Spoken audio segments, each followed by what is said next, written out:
ஆடி sale தள்ளுபடி up to 50%. Chennai Silks and Aha Oho Adi Sale. GT Holidays, South India's #1 travel brand. You know you are special when you're with GT Holidays. நலம் காக்கும் ஸ்டாலின், உங்கள் குடும்பத்தின் நலன் அரசின் பொறுப்பு. கட்டணமில்லா மருத்துவ சேவைகள். நக்கீரன் நேயர்களுக்கு வணக்கம். இன்று நம்முடன் கருத்துக்களை பகிர்ந்து கொள்ள இணைந்திருக்கிறார் அதிமுக OPS அணியின் கொள்கை பரப்பு செயலாளர் கவிஞர் கண்ணன்ஜி அவர்கள். வணக்கம் சார். வணக்கம். நக்கீரனுக்கு வணக்கம். பாஜக தலைவர்கள் பொய் சொல்ல மாட்டாங்க. நயினார் குறித்து OPS சொல்றத ஏற்க மாட்டோம் அப்படிங்கிறாங்க தமிழிசை சவுந்தரராஜன். ஏன் தேவையில்லாமல் உங்களுக்கு விருப்பம் இல்லை, வெளில போறீங்க, அதுக்கு ஏன் நயினாரை போட்டு அவர் தலையை போட்டு இந்த உருட்டு விட்டுறீங்க? அக்கா தமிழிசை வந்து உண்மையே பேசி உண்மையை மட்டுமே பேசி வந்த மாதிரியும் இந்த கேள்வி கேட்ட உடனே உங்களுக்கு சிரிப்பு வராம எப்படி கேட்டீங்கன்னு எனக்கு தெரியல.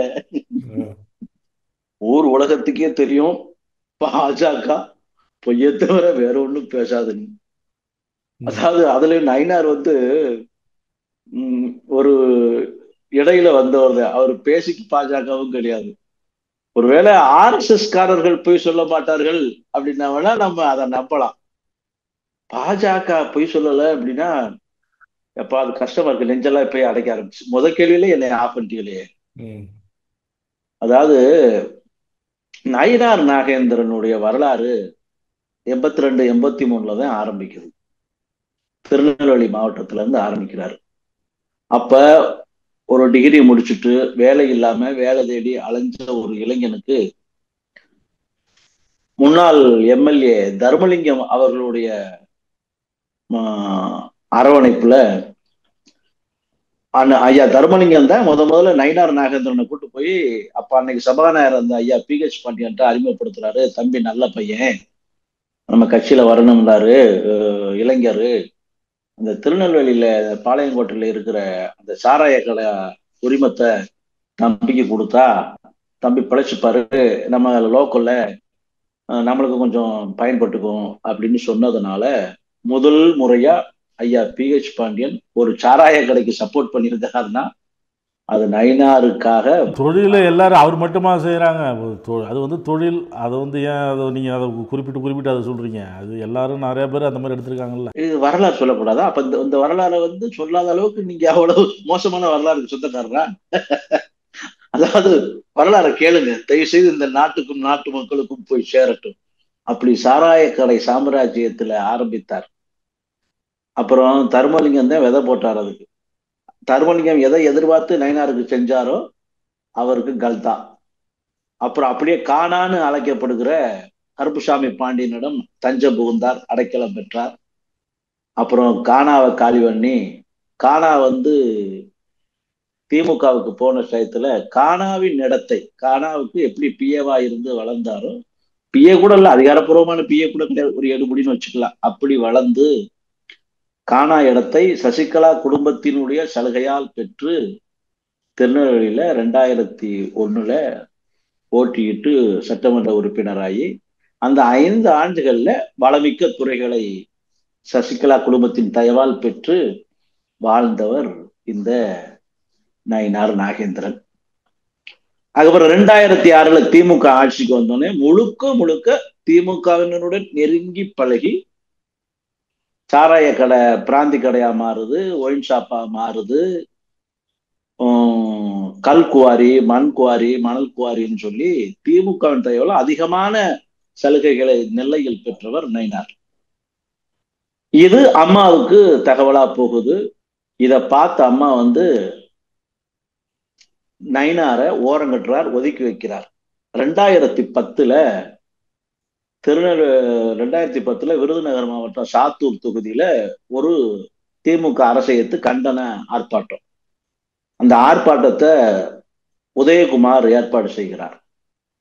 அப்ப உதயகுமார் அன்னைக்கு மாவட்ட செயலாளர் இருந்த KK சிவசாமி போன்றவரெல்லாம் நயினாரையும் கொஞ்சம் சேர்த்துக்கோங்க, அம்மாட்ட ரெக்கமெண்ட் பண்ணுங்க, ஒதுக்கி வைக்க வேண்டாம், திருநெல்வேலிக்கு நயினார் தேவைப்படுதாருன்னு சொல்லி அம்மாவால் ஒதுக்கி வைக்கப்பட்ட நயினாருக்கு ரெக்கமெண்டேஷன் பண்ணி அம்மாவின் கோபத்தையும் சாந்தப்படுத்தி இவருக்கான நல்ல விஷயங்களை எடுத்து சொல்லி அவருடைய தேவையை சொல்லி அன்றைக்கு 2011 சீட்டு கிடைப்பதற்கே ஐயா OPS தான் காரணமாக இருந்தார்.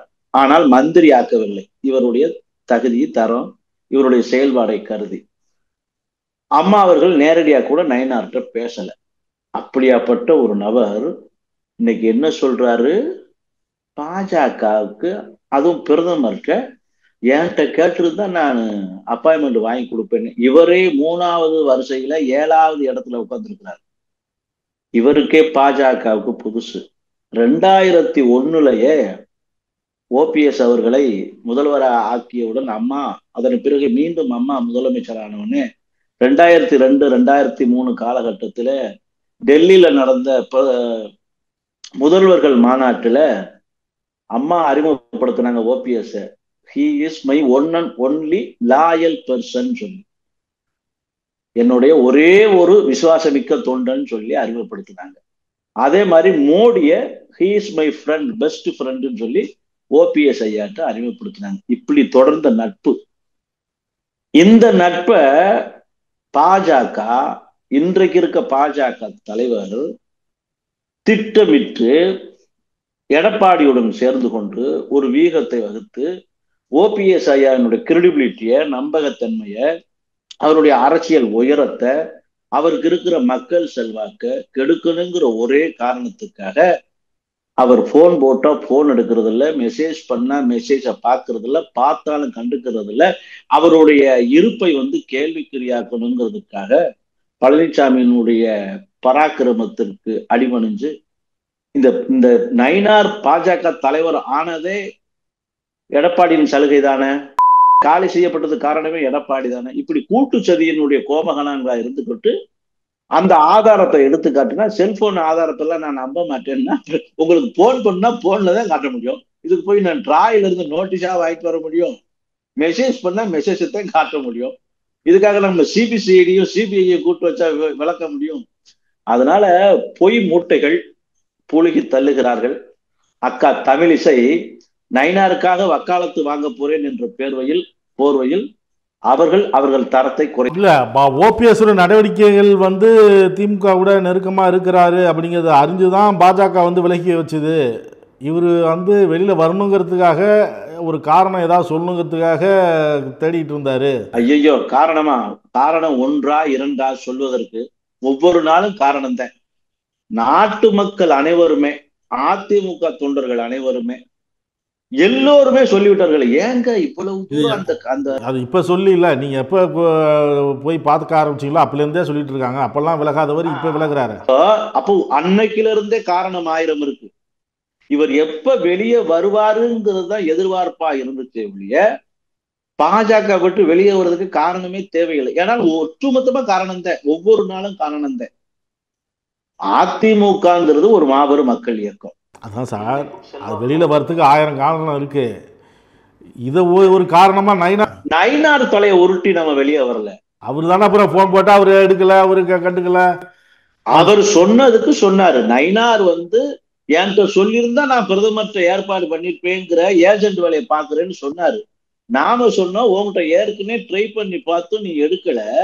அது போக இந்த கடிதத்தை பிரதமருக்கு அனுப்புனது மட்டுமல்ல, பொது வெளியிலையும் பிரதமர் வருவதற்கு முன்னாடி விட்டாச்சு, பேப்பர்களுக்கு நியூஸுகளுக்கு கொடுத்தாச்சு.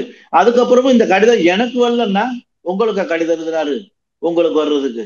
இந்த கடிதத்தை பார்த்துட்டாது ஓபிஎஸ் அப்பாயின்மெண்ட் கேட்டிருக்கிறாரா, கொடுக்கணுமா வேண்டாமான்னு முடிவு செய்யணும். இன்னொன்னு, நாங்க பெர்சனலா நிர்வாகிகள் எல்லாம் சந்தோஷப்பட்டது, ஐயா எப்படியும் மோடியை சந்திச்சிடக்கூடாதுன்னு விரும்பணும். அது காலத்தின் கட்டாயமா அப்படியே நிகழ்ந்தது. ஏன்னா இந்த சந்திப்பு நிகழ்ந்துட்டா இந்த வெளியேற்றம் நடந்திருக்காது, இன்னமும் தள்ளி போயிருக்கோம். அப்ப இன்னமும் கெட்ட வருதை வாங்கிக்கிட்டு இருக்கணும் பொதுமக்கள் மத்தியில. இவர்கள் அவமானப்படுத்துவதை, இவர்கள் அவமரியாதை செய்வதை, இவர்கள் ஏளனமாக நடத்துவதை எல்லாத்தையும் பொறுத்துக்கணும். என்ன பேர் வந்துருச்சு? பாஜகவின் அடிமை, பாஜகவின் சங்கி அப்படிங்கிற ஆயிடுச்சு. ஆக்சுவலா ஒரிஜினலா பாஜகவின் சங்கி யாருன்னா பழனிசாமி தான். ஏன்னா ஒரு பதவி வேணுங்கிறதுக்காக 4 காலில் ஊறுறதும் 4 கார்ல மாறுறதும் ஐயா என்னைக்கு செஞ்சதில்லை. பாஜகவை ஒரு நட்புடன் பாராட்டினார், ஒரு கூட்டணி கட்சிங்கிற முறையில நடத்தினார். ஆனால் இவர் போல் அவர் தான் எடுக்கிற முடிவு. என்னைக்காவது ஓபிஎஸ் சொல்லியிருக்கிறாரா முதல்வர் வேட்பாளரை அமித்ஷா தான் முடிவு செய்வார்னு? என்னைக்காவது ஓபிஎஸ் சொல்லியிருக்கிறாரா பாஜக கேட்கிற தொகுதியை நாங்க கொடுப்போம்னு? அதிமுக அவர் ஒருங்கிணைப்பாளராக போது ஒதுக்கியது, கொடுத்தது. முதலமைச்சர் யார் என்பதை ஓபிஎஸ் தான் சொன்னார். இதை எடப்பாடியை நயினா நாகேந்திரனை சொன்னீங்க, அவர் எடப்பாடியுடன் கூட்டு சேர்ந்துக்கிட்டு இந்த மாதிரிலாம் பண்ணியிருக்கிறாருன்னு. இப்போ எடப்பாடி பழனிசாமிக்கு மிகப்பெரிய அளவில் விருந்து வச்சிருக்கிறாரு நயினா நாகேந்திரன். இந்த பக்கம் ஓபிஎஸ்க்கு வந்து உரிய மரியாதை அளிக்கல, அந்த ஃபோனுக்கு ரிப்ளை பண்ணல, மெசேஜுக்கு ரிப்ளை பண்ணல, அப்படிலாம் குற்றம் சுமந்தீங்க. அப்போ வந்து இது வந்து ஓபிஎஸ்ஸை வெறுப்பேற்றுவதற்காக வைக்கப்பட்ட விருந்தா இல்லை எப்படி பார்க்குறது? நயினாருடைய வரவே பழனிசாமியினுடைய தயவு தான். அதுவுமே இவர் நம்ம எஸ்பி வேலுமணி இருக்கார்ல, ஆமா, அவருடைய பையன் கல்யாணத்துக்கு பத்திரிகை கொடுக்க போனாரு திருநெல்வேலிக்கு நயினார் வீட்டுல. அந்த பத்திரிகையை கொடுக்கும் போது இதற்கான அஜெண்டா தயாரிக்கப்பட்டது. உங்களை பாஜக தலைவராக முன்மொழிகிறோம், அண்ணன் மேற்படி செய்ய வேண்டியதெல்லாம் செஞ்சிருவாரு, நாங்கெல்லாம் பார்த்துக்கிறோம், எப்படி எப்படி கொடுக்கணுமோ அப்படி எப்படி கொடுத்துருவோம், எதை செட்டில் பண்ணுமோ அதை செட் பண்ணிக்குவோம், நீங்க இதுக்கு மட்டும் ஒத்துழைச்சுக்கோங்கன்னு. அவருக்கு ஆகா, ஒரே கல்ல ரெண்டு பங்கா கிடைக்கிறதே, பதவியும் கிடைக்கிறது பலனும் கிடைக்கிறதுன்னு சொல்லி இந்த திட்டம் அங்க தீட்டப்பட்டது. அப்படித்தான் நீக்கப்பட்டார். ஆக்சுவலா விருந்து வந்து எதுக்கு இப்போ எடுத்துக்கிறது? ஓபிஎஸ் வெறுப்பேற்றுறதுக்குன்னு வச்சுக்கிறதா, இல்லை பாஜக முன்னாள் தலைவரை நீக்கி என்ன கொண்டாந்து வச்சுட்டாரு அதுக்குன்னு வச்சுக்கிறதா? இதை ஓபிஎஸ் வெறுப்பேற்றுறதுக்கு மட்டும் இல்ல, சேர்த்து வெறுப்பேற்றுறதுக்கு தான். பாத்தியா நீ என்ன ஆட்டாடுன, உனக்கு ஆப்போசிட்டா பாத்தியாங்கிறது. அப்புறம் ஓபிஎஸ் வெறுப்பேற்றுறதுக்காக தென் மாவட்டங்கள்ல என்ன தேவர் சமூகம் முக்குளத்தூர் சமூகமே நீங்க தானா, நாங்க நயினாரை தூக்கிட்டோம் பாருங்க அப்படின்னு சொல்லி நயினார் கூட கொஞ்சம் குழாவது. நான் விசாரிச்சேன் திருநெல்வேலியில இந்த விருந்து எப்படி பாக்குறீங்கன்னு சொல்லிட்டு. அங்க ஒருத்தர் சொன்னாரு, கள்ளச்சாரையம் காய்ச்சினவனும் கழிவு வெள்ளம் வித்தவனும் விருந்து சாப்பிடுகிறார்கள். இது அதிகப்படியான விமர்சனமா இருக்கு. இது எப்படி இதெல்லாம் புரியல, எனக்கு புரியலைன்னு கேட்டா தானே கள்ளச்சாராயம் கழிவு வெள்ளம் விருந்து மருந்துன்னு ஏதோ சொல்றீங்களேன்னு சொல்லி. நீங்க விளக்கமா விவரமா எல்லாத்தையும் கேட்டு தெரிஞ்சுக்கோங்க, இதுக்கு மேல என்னாலையும் சொல்ல முடியாதுன்னு சொல்லிட்டாரு அவரும். அப்புறமா இதை நம்ம நோண்டினோம்னா இதே மாதிரி 1980கள்ல போனோம்னா அங்க இந்த சப்ஜெக்ட் எல்லாம் ஓப்பன் ஆகுது. அது ஒரு கதை. அது அது ஒரே தொழில் செய்தவர்கள் ஒரே கூட்டணி அமைக்கிறார்கள், இன்றைக்கு விருந்து சாப்பிடுகிறார்கள், அது அவர்களுடைய சொந்த விஷயம். ஆனால் மக்கள் யாரும் ரசிக்கல, முக்குளத்தோர் யாரும் இந்த நயினாருடைய செயல்பாட்டை விரும்பல. ஒருவன் ஒரு இனத்தினுடைய அரசியல் இருப்பவே கேள்விக்குறியாக்குகிறான். ஒரு அதிமுகங்கிற அசைக்க முடியாத மாபெரும் கட்சியை ஒரு சமூகத்துக்குள் கொண்டு போய் ஒருவன் சுருக்குகிறான். அவனுக்கு இந்த சமூகத்தை சேர்ந்தவர்களே எந்த சமூகத்தை அழிக்க வேண்டும் என்று நினைக்கிறானோ அந்த சமூகத்தை சேர்ந்தவர்களே அவனுக்கு ஆதரவு தெரிவிக்கிறார்களே என்று ஒவ்வொரு முக்குளத்தோரும் கொந்தளிக்கிறார்கள். அதற்கான எதிர்ப்பை தென் மாவட்டங்களில் தெரிவிக்கிறார்கள். அதனால் இது வந்து எடப்பாடிக்கும் நயினாருக்கும் வேண்டுமென்றால் சந்தோஷத்தை கொடுக்கலாம். ஆனால் தென் மாவட்டங்களில் அதிமுகவினுடைய இருப்பையும் பாஜகவினுடைய பிளப்பையும் சேர்ந்தே கெடுக்கும் என்பதில் இந்த விருந்து ஒரு உதாரணம். நயினாரால அங்க வந்து வாக்கு வங்கி கூடாது அதிமுகவுக்கு அப்படிங்கிறீங்க. நயினார் வந்து மக்கள் விரும்புகிற தலைவரா அவர் இல்லையில. அவரு தன்னுடைய சுயநலத்திற்காக தன்னுடைய அரசியல் பிழைப்பிற்காகத்தானே ஒவ்வொரு இடத்துமா போயிருக்கிறாரு. அவர் எப்படி தலைவரா பார்க்கப்படுவாங்க? அது சசிகலா அவர்கள் குடும்பம் இல்லை என்றாலோ தினகரன் சப்போர்ட் இல்லை என்றாலோ நயினாரே தினகரன் தேர்வு தானே 2001 அவங்கெல்லாம் இல்லைன்னா இவருக்கான வாய்ப்பு கிடையாதுங்க. ஆனா இந்த தேவர்ல பிறந்துட்டோம் முக்குளத்தூர்ல பிறந்துட்டோம் அப்படிங்கிறதுக்காக முக்குளத்தூர் சமூகத்தில் ஒரே ஒரு முத்துராமலிங்க தேவர் தான். அவர்தான் மனித சித்தர். நானும் தேவரில் பிறந்திருக்கிறேன் என்பதற்காக எனக்கு அந்த பெயர் கிடைக்க வேண்டும் என்றால் கிடைக்காது. மனித புனிதர் ஒருவர் தான். அதுபோல் இன்றைக்கு முக்குளத்தோர்களுக்கு ஐயா ஓபிஎஸ் பெரிதாக செய்து விட்டார் அப்படிங்கிற விமர்சனம் இருப்பதை நம்ம பார்க்கிறோம். ஆனா எல்லோரும் எங்களுடைய அரசியல் இருப்பை ஒருவன் கேள்விக்குறியாக்குகிறான், அரசியலுடைய பிழைப்பை ஒருத்தன் தடுத்து நிறுத்துகிறான். அதிமுக ஒரு காலத்தில் முக்குளத்தோருக்கான கட்சி, முக்குளத்தோர் வாக்கு வங்கி அதிமுகவுக்கு முழுமையாக பெற்றது என்கிற நிலை இன்று அளிக்கப்படுகிறது. அதற்கு எடப்பாடி காரணமாக இருக்கிறார் என்று தெரிந்திருந்தும் அவரை தூக்கி வைத்து கொண்டாடுவதை எந்த சமூகம் விரும்பும்? இது போக முக்குளத்தூர் மட்டுமல்ல, முக்குளத்தூர் மட்டுமே அதிமுகவுக்கு இல்ல ஓபிஎஸ்க்கு ஆதரவானவர்கள் இல்ல, கிட்டத்தட்ட 68 சமூகம் இருக்கு. பழனிசாமியினுடைய 10.5% அந்த சலுகையால இன்னும் இப்ப பாருங்க, வன்னியர்களுக்காக 10.5% அங்க போய் சொல்லிட்டு தென் மாவட்டங்களில் வரும்போது அது முடிந்து போன கதை, அதை பற்றி பேசாதீர்கள் அப்படின்னு சொல்றாரு. அப்பனா ரெட்ட வேஷம். வன்னியர்களுக்கும் அவர் விசுவாசமாக இல்ல, பேலன்ஸ்ல இருக்கிற 68க்கும் மேற்பட்ட சமூகத்திற்கும் அவர் விசுவாசமாக இல்லை. அப்போ எல்லாமே பொய், எல்லாமே பிராடு. அரசியலுக்காக நீங்க எதை வேண்டுமானாலும் பேசுவீங்களா? எதை வேண்டுமானாலும் செய்வீங்களா? அப்ப இந்த மக்கள் கண்மூடித்தனமா இரட்டை வேடம் அப்படின்லாம் அந்த பக்கத்தை நீங்கள் சொல்கிறீங்க. இப்போ உங்களையும் அந்த மாதிரி சொல்கிறாங்களே, இரட்டை வேடம் இத்தனை நாளாக போட்டுட்டு இருந்தார் ஓபிஎஸ். இப்போ பார்த்தீங்களா, அவர் போய் சிஎம் சந்திச்சுட்டாரு, ஸ்டாலினை சந்திச்சாரு, காலையில் வாக்கிங்கில் சந்திச்சாரு, அப்புறம் வீட்டில் போய் இல்லத்தில் சந்திச்சாரு. இது எல்லாமே பொது வெளியில் கேமராவுக்கு முன்னாடி சந்திச்ச சந்திப்பு. ஏற்கனவே மறைமுகமாக அவர் திமுகவுக்கு ஆதரவாக தான் இருந்தாரு. யாரு? பிஜேபி நேத்து வரைக்கும் சங்கி. யாரு? ஓபிஎஸ் அடிமை. இன்னைக்கு திமுகவுக்கு ஆதரவா? முதல்வரை சந்தித்த மறுகணமே அவருடைய பிம்பம். அவர் என்ன ஏங்க பொன்னையன் சொல்றாரு, ஓபிஎஸ் ஒரு ஆளா பொறுத்த கண்டுக்க வேண்டாம், அவர் பொட்டிக்குள்ள கலைஞர் வசனத்தை படிச்சேன்னு சொன்னவர் வச்சுக்கிட்டு சட்டசபையிலேயே அந்த அளவுக்கு நம்பிக்கை இல்லாதவர் அப்படிங்கிறாரு. ஏற்கனவே அவர் சொல்லியிருக்கிறாரு. பொன்னையன் கேமராவுக்கு முன்னாடி ஒண்ணு பேசுவாரு, கேமராவுக்கு பின்னாடி ஒண்ணு பேசுவாரு. பொன்னையனுக்கு ரெட்ட நாக்கு. அவர் தடமாறி தடம் புரண்டுதான் பேசுவார். அது போக வயசும் ஆயிடுச்சு, அது கொஞ்சம் ஒரு மாதிரி பிதற்றுவாரு. அந்த பிதற்றுல நம்ம பெருசா எடுத்துக்கிற வேண்டியதில்லை. இன்னொன்னு பாருங்க, ஐயா அவர்களுடைய ஓபிஎஸ் ஐயாவுடைய மனைவி அவர்கள் ஆஸ்பத்திரியில இருந்து இறந்த உடன், அந்த அறிவிப்பு வெளியே வந்தவுடன் தகவல் கேட்டு 25 நிமிடத்தில் மருத்துவமனையில் ஓபிஎஸ் ஐயாவை சந்திச்சு ஆதரவு தன்னுடைய இரங்கலை தெரிவித்து ஆறுதல் கூறியவர் முதல்வர் ஐயா ஸ்டாலின். அந்த வெறும் வந்தோம், கடமைக்கு வந்தோம், பார்த்தோம், பேசணும்னு இல்லை. அந்த மருத்துவமனையில் 1 மணி நேரத்துக்கு மேலாக இருந்து அவர்களை சொந்த ஊருக்கு அனுப்புகிற வரை இருந்து ஆறுதல் தெரிவிச்சுட்டு போனார். சரி, 1 மாசம் கழித்தது, மீண்டும் சென்னைக்கு வந்தோம். 1 மாசம் கழிச்சு முதல்வரும் துணை முதல்வரும் நேரடியாக ஐயா ஓபிஎஸ் வீட்டுக்கு மீண்டும் தங்களுடைய இரங்கலையும் ஆறுதல்களையும் தெரிவித்தார்கள். இது மனிதாபிமான சந்திப்பு, மரியாதை நிமித்தமான சந்திப்பு. அதற்கு ஒரு நன்றி கடன் உண்டு. அதனாலதான் நாம் என்ன செஞ்சோம், அவர் உடல்நிலை சரியில்லாம மருத்துவமனையிலிருந்து வெளிவருகிறார். அவருடைய அண்ணன் சகோதரர், மூத்த சகோதரர்கள் காலம் எய்துகிறார். இதனை கேட்பதற்காக அவரிடம் நேரடியாக பொது வெளியில், இந்த எடப்பாடிய நீங்க நினைக்கிறீங்க பேசலன்னு, இதுக்கு மறைமுகமா ஹோட்டல்ல மீட்டிங் போட்டு பேசுது, மறைமுக திட்டத்தை தீட்டுறாங்க. யாராரு கூட எப்படி எல்லாம் பேசுறாங்கிறது எல்லோருக்கும் தெரிஞ்ச விஷயம். இப்படி மறைமுகமா நாம கள்ள உறவுல ஈடுபடல, நேரடியா சென்று ஸ்டாலின் அவர்களை சந்தித்து, துணை முதல்வரை சந்தித்து நாம் நமது தரப்புடைய இரங்கலையும் ஆறுதலையும் தெரிவித்து வந்தோம்.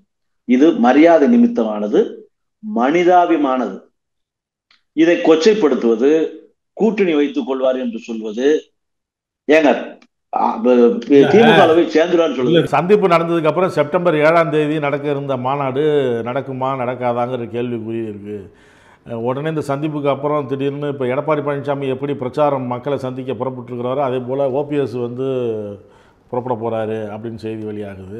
அவரே கட்சிக்காரங்களை, ஆதரவாளர்களை, மக்களை போய் சந்திங்க அப்படின்லாம் சொல்லியிருக்கிறாரு. அப்போ எடப்பாடி பழனிசாமி ஒரு பக்கம் சுற்றி வராரு, ஓபிஎஸ் ஒரு பக்கம் சுற்ற போகிறாரு. அப்போ இந்த சந்திப்புக்கு அப்புறம் தான் நடக்குது அப்படின்லாம் பேசுகிறாங்களே. அப்போ ஸ்டாலின் கொடுத்த அசைன்மெண்ட் தான் அதெல்லாம் அப்படின்லாம் சொல்கிறாங்களே. ஸ்டாலினுக்கு வேற வேலையே இல்லையா? அவர் கூட்டணி ரொம்ப வலுவிழந்து போயிருக்கா? யார் இப்ப வலுவா மாத்தணும்? இப்ப உண்மையிலே யதார்த்தம் பாருங்க, நாம் திமுகவுடன் கூட்டணி வைக்க போறதும் அல்ல, திமுகவுடன் சேர போறதும் அல்ல. நம்ம வந்ததுக்கு அப்புறம் தான் ஸ்டாலினுக்கு இதை நீங்க நேற்று ஓபிஎஸ் அவர்கள் அறிக்கை வெளியிட்டதுக்கு அப்புறம் தானே உங்க அணியினர் இந்த மாதிரி சொல்றீங்க எல்லாரும். ஏன் திமுகவோட கூட்டணி வச்சா என்ன தப்பு, திமுக இருந்து பிரிஞ்சு வந்ததுதான் அதிமுக அப்படின்லாம் ஓபிஎஸ் அணியில இருக்கிறவங்க ஊடகங்கள்ல பேசிட்டு இருந்தாங்க. இல்ல அப்படி வாய் துடுக்கா பேசுனதுனாலதான் யாரும் முன்கூட்டியே தலைமைக்கு எண்ணத்தை புரியாமல் எதுவும் பேசக்கூடாதுன்னு நேற்று ஐயா அந்த அறிக்கை விட்டார்.